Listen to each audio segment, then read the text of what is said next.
This video contains spoilers for Baldur's Gate 3 and Kingsman: The Secret Service. It's also sponsored by War Thunder, which I'll remind you about shortly. There's a link to the previous 3 videos in the description. Back in the circus, Twilight Eclipse met a little goblin who offered to sculpt him for 5,000 gold. He generally avoided giving artists money because art is subjective and therefore worthless. However, he did like the idea of owning a facsimile of his majestic and feasible hair. He gave the goblin all the money he had. Halt! By orders of Lord Gortash, refugees are no longer allowed in the city. Turn around. Those orders sound pointless and boring, said Twilight Eclipse. Just like you. Help! I'm being attacked! The party advanced into Worm's Crossing. In a room above a brothel, in a room above an advertiser-friendly business, Kithrak Voss was begging for help from the British. When Voss's negotiations fell apart, Raphael offered Twilight Eclipse an item known as the Orphic Hammer. Lae'zel seemed very interested in the arrangement. Twilight Eclipse wanted nothing to do with this British creep and declined the offer. The means to loosing the Prince of the Comet was within our grasp, and you refused it. Why? He explained to Lae'zel that if she wanted his support, she shouldn't have criticized him for having worms in his head. "Sticks and stones may break my bones," he said, "but your words have irrevocably changed the way I view our relationship." Then his nose started to bleed. Twilight Eclipse tried to lie to Voss about his conversation with Raphael, but he got distracted because everything kept buffering. The House of Hope. We must find a way in. Every house has an entrance, Vinisk. Even those in the Hells. You must find it. It was a difficult decision. He could either go to hell or do something else instead. Downstairs, the Worms Crossing Fringe Festival was in full swing. Looking for another chapter of dirty law for your biography? You have but to ask, and we can grant you a moment of pleasure. Twilight Eclipse told the Drow that their show sounded weird and explained that he only watched pantomimes, preferably Aladdin. Outside, he dared Sir Fuzzalump to land on a passing boat. Sadly, the boat didn't have a hitbox. "Game of the year indeed," mumbled Twilight Eclipse, wisely. After reviving Sir Fuzzalump, the party approached the entrance to Gortash's castle. Sorry, chum, can't let you through. Worms Rock's closed for the day. Twilight Eclipse attempted to bluff his way in with a story about an assassin, but the guards responded that the walls of Worms Rock were impregnable and that there was no way anyone was getting in today. Twilight Eclipse abandoned the party and set off alone, hunting for gossip. After accidentally drawing the ire of Gortash's mods, Twilight Eclipse transformed into a displacer beast for a bit and spent some time making a nuisance of himself. Eventually, he got bored and flew back over the chasm to rejoin his squad. Twilight Eclipse had never levitated before, but he'd always known it was possible. Most people just never give it a proper go. It's easier to follow the path of least resistance and get a job in marketing instead. By now, the statue had been delivered to camp, and morale had never been higher. Shah has discarded young Shadowheart like a broken toy. The gods are ever fickle. Twilight Eclipse had no idea who Minthara was talking about. He therefore didn't notice that Shadowheart and Minthara had never met each other. The next day, Twilight Eclipse tried to bribe his way into Worms Rock. It may have seemed like all hope was lost, but he had one more trick up his sleeve. Sometimes the most obvious solution is also the funniest. Sir Fuzzalump summoned a cloud of daggers. Gortash's TikTok flock tried to escape, but Lae'zel made them blow up as they ran away, almost exploding to death herself in the process. This was a bit embarrassing for Lae'zel, but she was soon outdone when Sir Fuzzalump lost control of his vape cloud and needed to be rescued. Annoyingly, the gate didn't automatically lower now that all the guards were dead. It was best not to dwell on whether this bloodshed served a purpose. Sir Fuzzalump cast Featherfall, and the party gracefully floated down to a nearby ledge. While exploring, they found a secret door, but it didn't seem to open from this side. "I can't handle this," said Twilight Eclipse, and he was right. Elsewhere, a narrow sewage pipe seemed to promise entry into the castle. Twilight Eclipse was about to hand Sir Fuzzalump a pot of grease when the gnome suggested that they send Fine Familiar instead. The feline infiltrator discovered a secret wall on the other end of the pipe that led into the castle's prison. Nearby, he found a plate of surströmming, which, although pungent, was actually quite... The party eventually found their way inside using some vines. Gortash was cowering in his throne room, surrounded by the cast of Bridgerton. "I'd like to propose a pact, a divine oath sworn upon spirit and flesh. I do no harm to you, nor you to me. Thorm's stone is yours to keep. When you slay Orin and take her stone, you bring it here. So the three are united once again." This proposal seemed a little bit dodgy, but Twilight Eclipse rolled a nat 20 on his insight check and decided it was fine. He swore on Almighty Groomsh's name that he would defeat Orin and ally with Gortash. There were a few puzzled faces in the room, but Twilight Eclipse had always worshipped Groomsh and mentioned him often. Duke Ravengard was there too, and was in a surprisingly good mood given the recent death of his only son. Have you come to behold the new dawn? You should call it the Breaking Dawn, said Twilight Eclipse. Trust me, people will get it. Somehow, Gortash wasn't finished speaking yet. Your camp is compromised. One among you is an imposter. Twilight Eclipse advised his team against scrutinizing each other's appearances because it's rude. He would investigate this matter discreetly, alone. Our camp houses an imposter then. Say nothing. Trust no one. Not even me. This was an odd thing to say, so Lae'zel quickly became the prime suspect. Minthara, on the other hand, locked Twilight Eclipse in a hard stare. As their two colonies of brainworms sang longingly to each other, Minthara and Twilight Eclipse felt their thoughts coalesce into a single inconvenient truth. They both fancied each other a lot. I have never lacked confidence, but this conflict seems so much bigger than the two of us. It frightens me. I do not know if we will survive it. But whatever life remains to us, I would gladly spend it fighting at your side and lying with you at night. He had many things to think about all at the same time. For some reason, the lost girl from before was still lurking around the camp, pretending to be useful. She was gesticulating with a kebab that looked distinctly mediocre. It's not mediocre.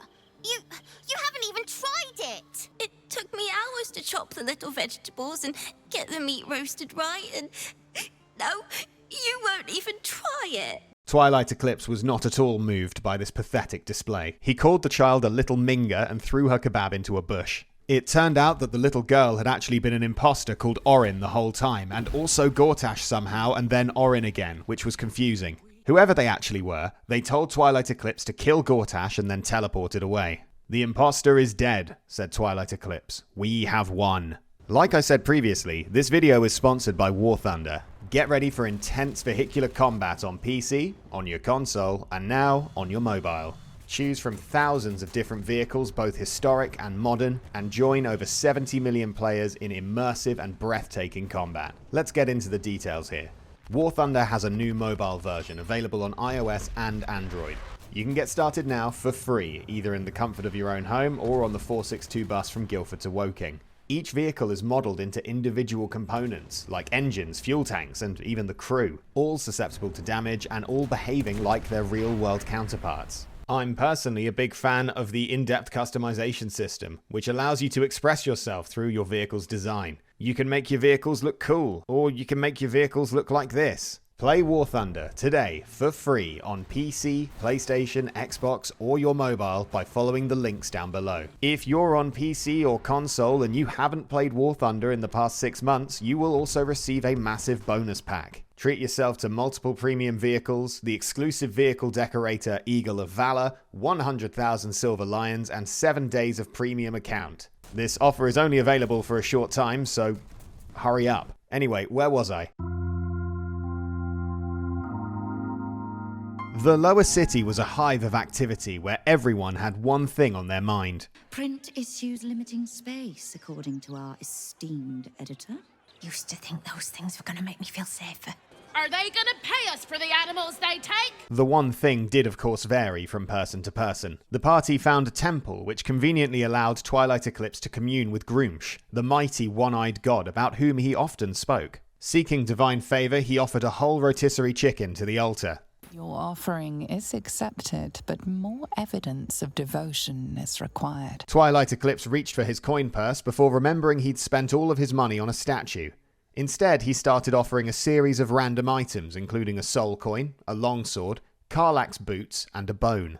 Your offering is accepted, but more evidence of devotion is required. He explained to the party that Groomsh was a complicated god whose desires were shrouded in mystery. This isn't true, but it's what he believed. A halfling couple were hosting a wine festival nearby. The party were about to purchase a group ticket when the husband fumbled the sale. The festival was put together to raise funds for the children, you see. Times are a touch tough at the moment. Twilight Eclipse wished people would stop asking him to look after surplus children. Nobody looked after him when he'd hatched out of an egg in space and he'd turned into a well-rounded and interesting person with nothing to hide. Nearby, some of the aforementioned surplus children were daring each other to enter a creepy building. The party made the reasonable assumption that this was where Cazador the vampire lived. They even lined up nicely outside to set the scene. Sadly, it was just a weird shop that sold devilish oddities. If you ever go to Whitby, they've got lots of places like this. Sir Fuzzlump bought a new hat, which arguably made the whole trip worthwhile. Can you believe it? They removed the Baldur's Mouth puzzle section. That was the best bit. If they don't put the puzzles back in the broadsheet, I'm writing a strongly worded letter to that editor. Believe you me. Twilight Eclipse had never watched Only Connect, so he hadn't encountered this brand of oddball before. He was moved by the Dragonborn's passion and refused to buy the local paper as an act of solidarity with the local dorks. Speaking of, a local wizard presented the party with a tempting offer. It's quite simple.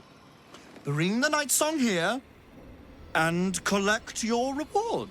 Twilight Eclipse had a vague memory of the night song stamping on a dead man's head 5 or 6 times. Passing her on to be someone else's problem sounded very convenient. He was finding it hard to read facial expressions these days, so he missed this comically evil look on Lorroakan's face. Conveniently, Aelin was very keen to go and meet Lorroakan, presumably to stamp on his face 5 or 6 times. Our closest ally will accompany me, won't you? It will be a swift and fruitful chore. They found Lorroakan lounging on a throne of books in a way that was so embarrassing that Twilight Eclipse considered double-crossing him. Ultimately, he stuck to the plan and prepared to move a host of angels from the spirituality section of your local library into the history section. Sir Fuzzlump turned Aelin into a sheep, making her useless for several turns. Useless. The angels smote Lae'zel and also a little guy called Mickey. Twilight Eclipse was irritated by this and killed an angel with his spirit guardians. Then he made another one of their brains melt with tadpole powers. Roland's magic missile took down a third. And Minthara finished Aelin off with a thunderous smite. She would henceforth be known as Minthara Angelsbane. For some reason, Roland tried to then solo his former allies and was quickly dispatched by Twilight Eclipse. The party extracted Lae'zel's soul from hell before receiving 5,000 gold for their troubles. Lorroakan promised to be an ally in the endgame, which was a nice gesture. Twilight Eclipse had traded one immortal ally for another, and in the process refilled the statue-shaped hole in his bank account. You stood to gain from my undoing. I know your reasons, fetid though they are. But Isabel, please, do not harm a hair on her blessed head. May the Moon Maiden have mercy on your soul. He went to explain to Isabel that her girlfriend was being imprisoned by an evil wizard forever, but that dialogue option didn't appear. Game of the year, he mumbled, which out of context was a strange thing to say. Seeking a change of scenery, the heroes continued to explore the city. They met an odd man in the park who was wearing a mask and hood, presumably because he was catastrophically ugly. Minthara Angelsbane helped him out by caving in his skull with her mace. Sir Fuzzlump summoned a cloud of daggers, and Minthara Angelsbane used telekinesis to throw one of their assailants into it. Then, Twilight Eclipse shoved someone through it, following this move up with a black hole which sucked a third enemy into the cloud of daggers. It was such an exhilarating combo that a nearby town guard was overwhelmed with wonder and died. The heroes reached level 10, and Twilight Eclipse became convinced that Groomsh owed him a favour, perhaps because of the rotisserie chicken he'd offered him before. Inexplicably, Twilight Eclipse had a hunch that Cazador might be hiding in the sewers, so he led the party down a manhole. After descending, the party were immediately confronted by the stench of a sewer wizard and his greasy associates. It was like walking into Friday Night Magic on a summer evening. The ensuing battle took ages and wasn't very interesting, so we'll skip to the best bit when Minthara got a new cape. In the next room, Cazador the vampire had apparently set up a trial of some sort where the party were ambushed by a red ghost, along with enemies with intimidating names like Flo-Flo. Twilight Eclipse didn't believe in ghosts. He knew they were real, but understood that they rarely achieved their goals. This encounter was no exception. As the party stopped for the night, Twilight Eclipse made sure that Lae'zel saw him giving Minthara Angelsbane a little kiss. Twice. The next morning, Lae'zel seemed unfazed and suggested a new plan of action. We must find our way to the House of Hope and take the Orphic Hammer. Twilight Eclipse had no idea what Lae'zel was talking about and reminded her that they were actually hunting a vampire. The stakes were too high to lose focus now. Sir Fuzzlump eviscerated an aggressive rat colony with a cloud of daggers. You are not ready. You need all the stones before we can proceed. Listen to me. This is for your own good. Without all 3 stones, our efforts here are pointless. Dangerous even. Twilight Eclipse was tired of taking orders from mind flayers and insisted that he knew what he was doing. You are found.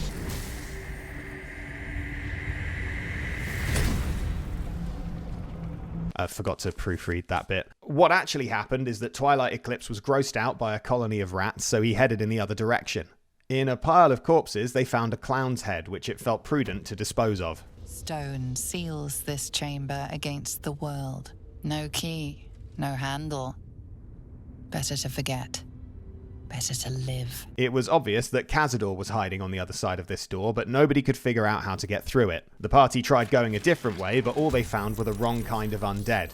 After wrapping things up with the mummies, they continued checking the sewers for any vampiric influence. A puzzle involving valves looked promising. Hearts have valves which pump blood, and vampires drink blood. Sadly, all they found nearby were more hooded assassins. This is bullshit, thought Twilight Eclipse. Accidentally, they stumbled across the former residence of the Mind Flayer who kept lecturing them. Twilight Eclipse spotted a powerful-looking sword and let his old one fall to the floor with a clang. To this day, if you listen carefully at street level, you can still hear a copyright-free rendition of Star Spangled Banner playing from somewhere in the sewers. Minthara upcycled some Mind Flayer attire to make it more heroic and drippy. In the next room, hostile Githyanki were popping out of portals. What reward do you think the astral prism will fetch once I pluck it from your corpse and present it to Vlakith? Twilight Eclipse responded that the only thing he intended to give Vlakith was a punch in the head. This blasphemy was spoken with such certainty that the Githyanki assassins fled in terror. Since vampires like to wear gaudy outfits, the party went to interrogate a local tailor. He didn't know what they were talking about, but was happy to provide them with a quick makeover, as well as a much-needed refill of the Hue of Heroes. The Mind Flayer known as the Emperor appeared in Twilight Eclipse's dream that night and started monologuing about his life.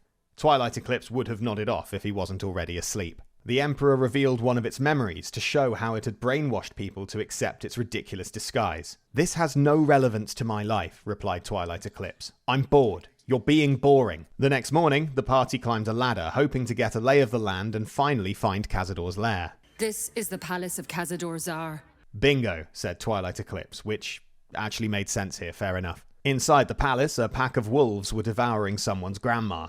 Twilight Eclipse asked if they were waiting for the new moon and was surprised when they didn't get it.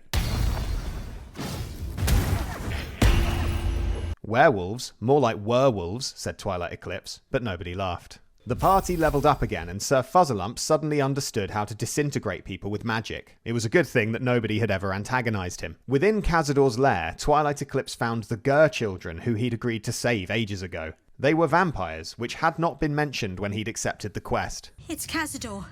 His servant kidnapped us. The pretty one with the frilly clothes and white hair. One moment we're at camp, then the world goes dark." Twilight Eclipse had never met any of Cazador's servants before and told the girl to be quiet so he could have a think. He took a closer look at the children's character sheets and noticed they were immortal. "Time for Plan B," he said loudly, before heading to Cazador's boss arena. Wait! No! It cannot be. Were you the one who took my poor Astarion under your wing, only to abandon him so cruelly? Twilight Eclipse had no time for vampire trickery and explained he had no idea what an Astarion was. Truly? I could have sworn I knew. Perhaps it is your plain, forgettable face. Consummatum est. Ego cecidi. The vampire lord is no more, but his legacy remains. 7,000 vampires spawn, including the stolen children of the Gur hunters. What will you do with them all? Twilight Eclipse levitated for a moment and then used Cazador's staff to bind all remaining vampire spawn to his will.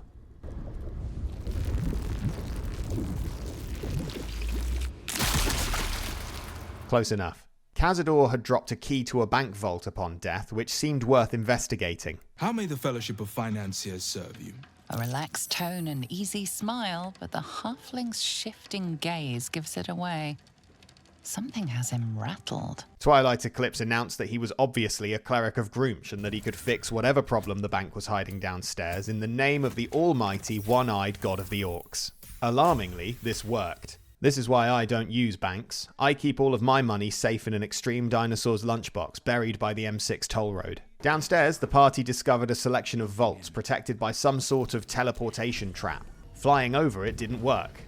Neither did flying over it again. Sir Fuzzalump suggested using Dimension Door to teleport over, and it was only then that the party learnt the difference between Vault number 3 and High Security Vault number 3. To get to the High Security Vaults, Lae'zel grappled with a challenging puzzle that took almost a minute to solve via brute force. In the next room, a mountain of a man forced his way out of the mouth of a mimic. Twilight Eclipse was reminded of the day he hatched from his egg, although his scalp had been far better protected from the elements. In a shocking twist, Jaheira materialized out of thin air, having apparently survived her first experience of being killed. She and the bald stranger vanished without a trace, but Twilight Eclipse had no time to mourn as more cultists attacked.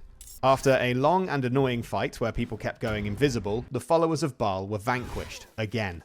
While they worshipped the idea of murder, they didn't seem to mind whether it occurred in the active or passive voice. With the bank now free of killers, it seemed reasonable to loot Cazador's vault and pick up a few extras that were lying around. Sir Fuzzalump retaught the concept of teleportation to Twilight Eclipse, who was relieved to learn that Jaheira was still alive.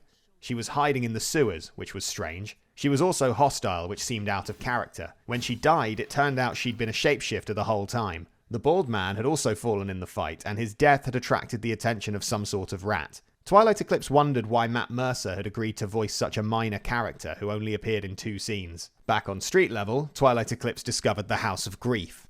This is where Lae'zel told me to look for the Orphic Hammer, he thought, wrongly. Inside, he paid 1,000 gold for a vibe check, hoping that this was code for being given the hammer that he was looking for. It turned out to be more of a questionnaire. The lips may try to deceive, but the heart will offer the truth in the end. What last caused you to shed a tear? This was easy to answer because Twilight Eclipse had never cried. He'd pioneered a technique where he buried his feelings and lashed out at those closest to him whenever he felt overwhelmed. What is your unspoken desire? An unfamiliar presence caresses the deepest layers of your mind. You realize she's trying to detect your thoughts. Twilight Eclipse spent a long time hovering over option 6 before confronting the mind-reading witch. For the record, you have a false... He exhaled sharply and loudly and started humming a copyright-free rendition of Star Spangled Banner. The mind-reading woman opened a secret passage and vanished. It was time to go underground again, apparently. Still me, even after everything. Curious that Larian Studios have time to insert Undertale references in their work, but still haven't responded to my letters about making Twilight Eclipse the default Githyanki Dream Guardian. The House of Grief's basement looked a lot like the Gauntlet of Shar. It was odd that such a minor god kept popping up despite having no relevance to anyone in the party. You and I need to speak. To nobody's surprise, the Shar worshippers wanted the Astral Prism. Twilight Eclipse explained that if they wanted it so much, they should have sent one of their own clerics to retrieve it instead of relying on him. During the battle, Viconia Devere called on Shar's divine intervention. It was so ineffective that it turned half her congregation into atheists. 6 days later, the battle was over, and Shar's former worshippers found the darkness they so desperately sought. There was some good loot lying around, and also a hidden cave full of night orchids which failed to resonate with the party in any way. Our heroes had reached level 12 and unlocked the unstoppable power of... feats. The same ones available at level 4. Look, I don't mean to sound ungrateful, but is that really it? Said Twilight Eclipse. After yet another fruitless expedition underground, the party returned to the surface, seeking a purpose. Welcome to Lady Janeth's celebration of the arts. Twilight Eclipse recognized that name and realized he had some information that he needed to pass on. Always good to see fresh interest in the arts. He spent several minutes explaining that he wasn't interested in art except for pantomimes, preferably Aladdin. He then informed the lady that her fiancé had died screaming in agony after wandering into an explosion. If it's any consolation, he told her, he didn't mention you once. Then he patiently waited for his reward. By the docks, a crowd had gathered to immolate a minor celebrity. Society has gone to the dogs, thought Twilight Eclipse as he stood by and watched.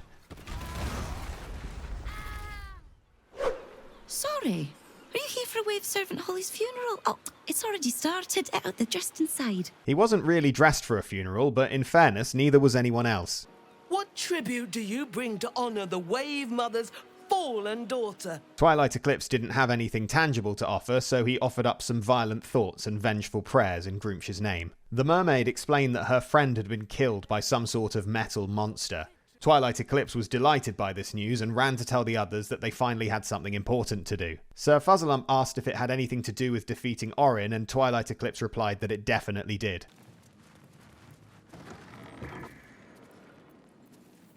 Oi! What's this? You ain't supposed to be down here, mate. You spot a curious metal contraption in the water. A submersible. Twilight Eclipse found the concept of an underwater boat as questionable as its engineer's northern accent. This is about them Umbly servants. You tell them to stay out of the way. Cap needs the right of way. He can't stop on a dime when they go darting in front of the prow. The dwarf explained that Gortash had an underwater prison where he kept political prisoners. Sort of like Rapture from Bioshock, said Twilight Eclipse. Not really, replied the dwarf. That's more of an allegory for the pitfalls of an unchecked libertarian society. Let's agree to disagree, said Twilight Eclipse, who didn't know what the word pitfall meant. As the submarine swam towards the prison, Gortash FaceTimed the party and threatened to blow everything up if they kept going. Twilight Eclipse knew that explosions don't work underwater, so he called Gortash's bluff. Inexplicably, the prison began to collapse. Twilight Eclipse started shooting levers at random to stabilize the base and accidentally freed Duke Ravengard from his cell. The prison's Sahuagin guards tried to stop the Duke from escaping, but were decisively schooled as Twilight Eclipse chipped away at their health bars and battered their mushy pea brains with his mace. Some prisoners had to be left behind, but they died at peace with no idea what was about to happen. Everyone important made it out safely. A rock gnome told Twilight Eclipse that many of her people were being forced to build robots for Gortash, and he made a carefully worded promise that he would help them to rebel. You were to administer Umberly's justice. Instead, you conspire with the abomination. Twilight Eclipse immediately snitched on the dwarf submersible pilot and received a cute little outfit for Sir Fuzzlelump as a reward. Duke Ravengard thanked Twilight Eclipse for rescuing him and didn't mention his son once. He asked if anyone wanted to rescue Councillor Floric from Gortash's dungeon and was met with an unenthusiastic silence. Next, it was time to visit the factory to put an end to Gortash's army of Robocops. The Gondians inside were rebelling, and Twilight Eclipse made good on his promise to help them. Unfortunately, Sir Fuzzlelump bottled it when it came to deactivating the motivators, so all of the workers' heads exploded at once, like that bit in the first Kingsman film.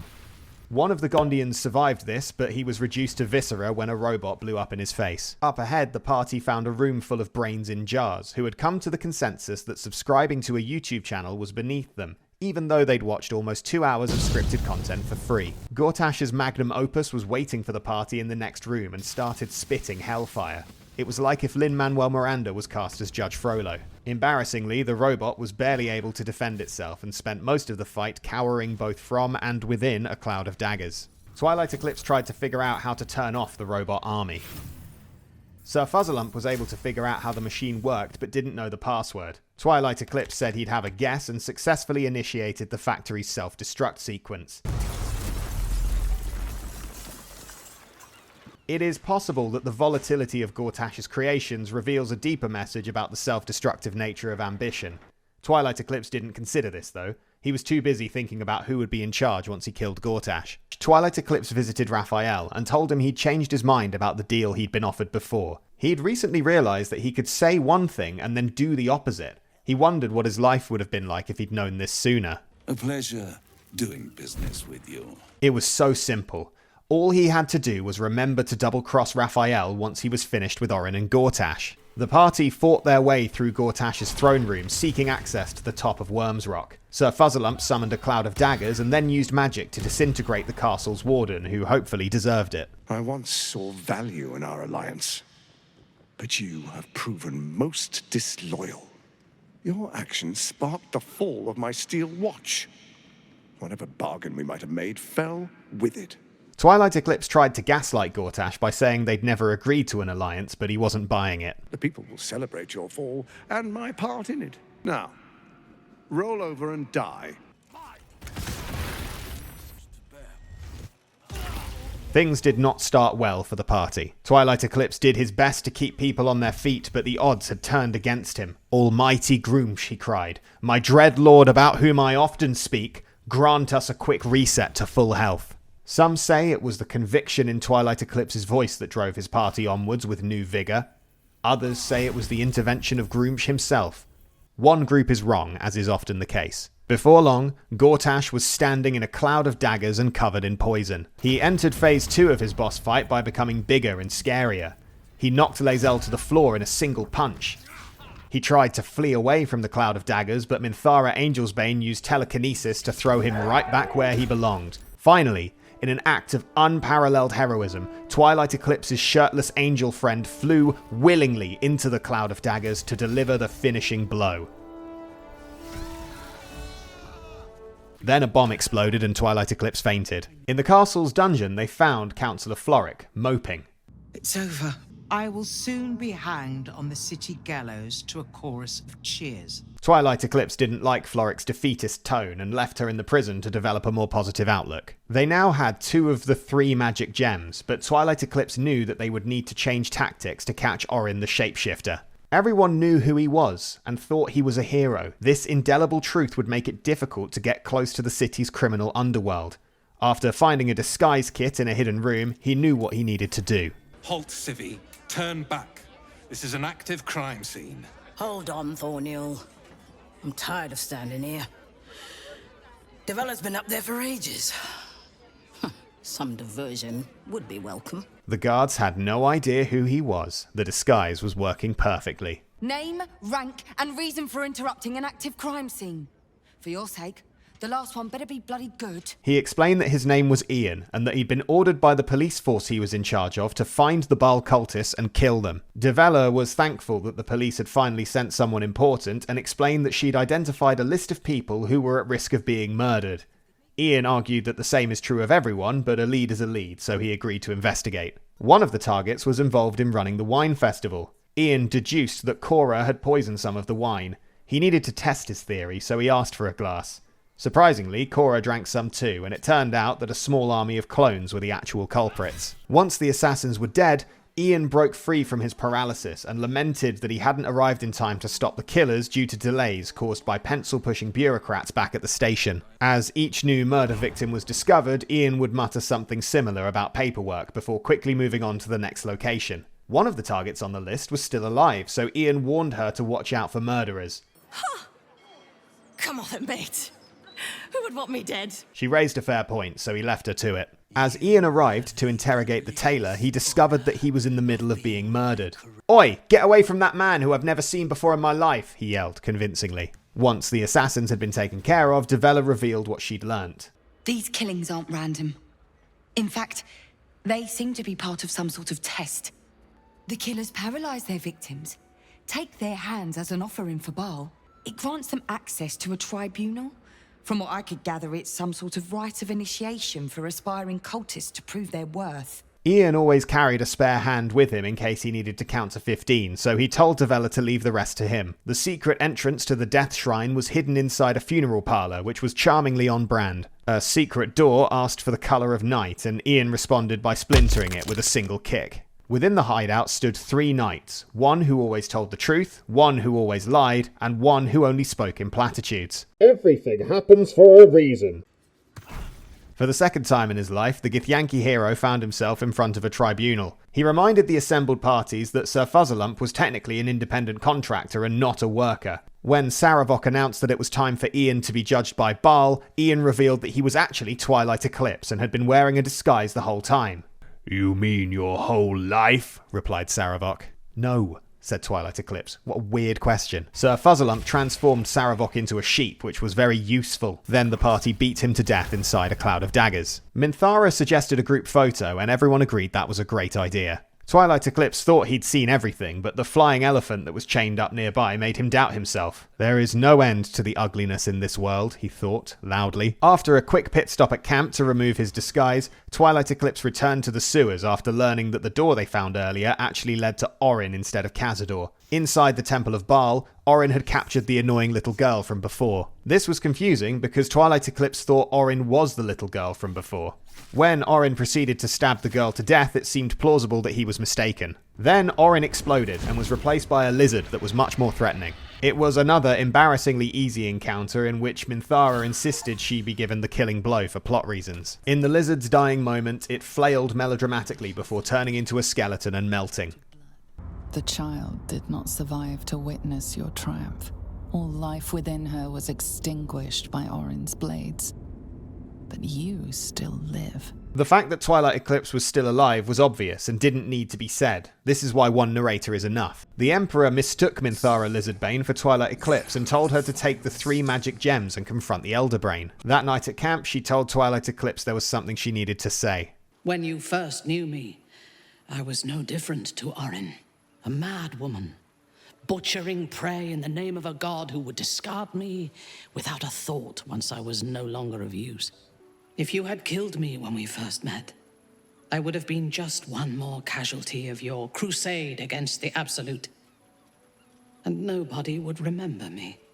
Twilight Eclipse assured Minthara that he would never forget the allies that had supported him on his journey. Then he told a Githyanki monk to stop loitering near his camp. As the party rowed towards the Brain's lair, a stalactite smashed their boat to pieces and they all drowned. Wait, no they didn't. Twilight Eclipse was fine and not a hair on his head was out of place. Not that there was any chance they would be, but it was a relief nonetheless. Once the party was somehow safely ashore, the Elder Brain emerged from a nearby lake. H.P. Lovecraft would have had a hard time describing this, but I'm better than him. It was like seeing a massive brain float out of a lake with some lights on it. Who do you think told the Chosen about the astral prism? Who do you think planted the knowledge of Orpheus's power and the fear of what it could do? At last, everything became clear. The importance of the astral prism and why so many people had died trying to claim it. It was the only way to shut out the Brain's irrelevant questions. Twilight Eclipse focused on the power of the magic gems and used all of his might to dominate the Brain to do his bidding. Or at least he would have done if the Emperor hadn't interfered and pulled him through a portal. "You loathsome, squid-faced creep," said Twilight Eclipse. "I was about to win, you idiot! I had it right where I wanted it, but you have once again built a wall between me and my dreams. You are the embodiment of mediocrity. I am embarrassed to have met you. You have only ever excelled at being a disappointment, and every breath you take exhausts me." After all we've been through, I have been your salvation from the very beginning. I told you we had one solution. You rejected it. I told you I sought only one thing: freedom. You have denied me this. You have exhausted our alliance, and in so doing, you have ruined us all. I did everything I could to avoid this, but it seems you have whittled my options down to a single one. In order to survive, I must now join the Netherbrain. The Emperor's decision to ally with its alleged nemesis did little to counter Twilight Eclipse's observations about his character. The party destroyed some crystals with the Orphic Hammer and were about to do the same thing to Prince Orpheus's shiny head when the Githyanki noble offered to become a mind flayer in order to fight against the Brain. Twilight Eclipse didn't understand the relevance of this plan, but was grateful that nobody expected him to do the same, as it would have undermined years of careful conditioning and air drying. Orpheus told the party to kill him once they'd taken down the Netherbrain, and Twilight Eclipse told him not to worry. That was already the plan. Kithrak Voss was not too happy to learn that his prince was now an Illithid, but Twilight Eclipse and Lae'zel reminded him that having a monarchy in the first place was deeply embarrassing. They suggested that this matter could be resolved later. As you wish. I stand at the ready. Meanwhile, the Brain had begun to turn ordinary people into vitriolic monsters in a similar way to how the 24-hour news cycle has impacted your parents. Nearby, somebody called Bjorn had assembled all of Twilight Eclipse's friends and allies in a room that was a bit big for the occasion. My steel is yours, and I'm not alone. Whatever strength I have to lend, I will lend it. Ramazith's arcane artillery is more than ready to demolish your enemies and mine. Give the word, and you will not be disappointed. I'm in the mood to crack some skulls after that in the Temple of Baal. The City Watch will be glad to oblige me. Once it was clear that nobody else was coming, Twilight Eclipse delivered a speech off the cuff, and Sir Fuzzalump used magic to create the sound of a large crowd cheering him on. A nostalgic selection of miscellaneous enemies tried to stop the party from reaching the brain, and realised too late that they were on the losing side of history. As Twilight Eclipse clutched onto the brain's stem, it floated high above the city, like a Paw Patrol balloon loosed from the hands of a distracted child. As he reached the summit of the giant floating nerd, Twilight Eclipse was devastated to learn that the Emperor was still alive and had enlisted a Blue Eyes Red Dragon to fight alongside him. That face. The one in my dreams. I know you. I know everything about you. Your thoughts, your feelings, your weaknesses. And so do they. The Emperor was dead before he could finish monologuing as his former captive devoured his brain. Twilight Eclipse demonstrated that Spirit Guardians were more powerful than Dream Guardians. You already know what Sir Fuzzalump did, but this time it was at level 6. The dragon engulfed Lae'zel in fire, and she took it quite well, all things considered. In a surprising display of sisterhood, Minthara protected Lae'zel by single-handedly killing the dragon with a series of divine smites. She would henceforth be known as Minthara Dragon's Bane. The heroes valiantly fought their way into the brain's mind. Don't overthink it, that's what happened. Sir Fuzzalump summoned a cloud of daggers. Minthara Dragonsbane staggered the Netherbrain with a divine smite and then finished it off by stabbing it really hard. She would henceforth be known as Minthara Brainsbane. At last, it is subdued. Spare me. Join me. Wield me. Become absolute! This is the moment, my love. The moment in which we make a new world for ourselves. All the power he could ever dream of now lay within his grasp. With Minthara Brainsbane by his side, he could reform the world in his image. Never again would strangers whisper behind his back. Never again would he endure the looks of disbelief on their faces. But Twilight Eclipse was not a nerd, nor would he betray Groomsh by abandoning madness for reason. He ordered the brain to destroy itself and to take its brainworms with it. His mind was a symphony of anguish as his personal colony of parasites went up in flames. The Netherbrain plummeted into the sea and Twilight Eclipse fell with it. And so did his hair, obviously.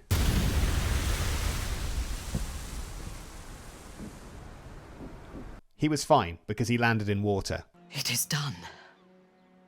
The Absolute eradicated. Vengeance exacted. We are free. No more gods or monsters. Except those of our own making. Minthara Brainsbane spoke the truth. It was time for Twilight Eclipse to build the future he deserved. You helped me destroy that abomination. Now help me destroy myself. You must kill me. Twilight Eclipse had always wanted to kill a prince. But first, oh, he's still going, my bad. Lae'zel, I need your promise. Call my dragons, Kulos and Kuthos, and ride to the Astral Sea. Destroy Vlaakith. Release our people. Be our future and our legacy. He had sworn to Minthara that he would follow her into the Underdark. However, Lae'zel had just inherited 2 dragons. He finished off Orpheus before he had a chance to change his mind and gave the people of Faerûn one last Githyanki smirk. He would travel back to space. He would unite the Githyanki under one banner and claim Vlaakith's crown for himself. And that crown would sit atop a mane of genuine, luscious Githyanki hair. Githyanki hair that was real.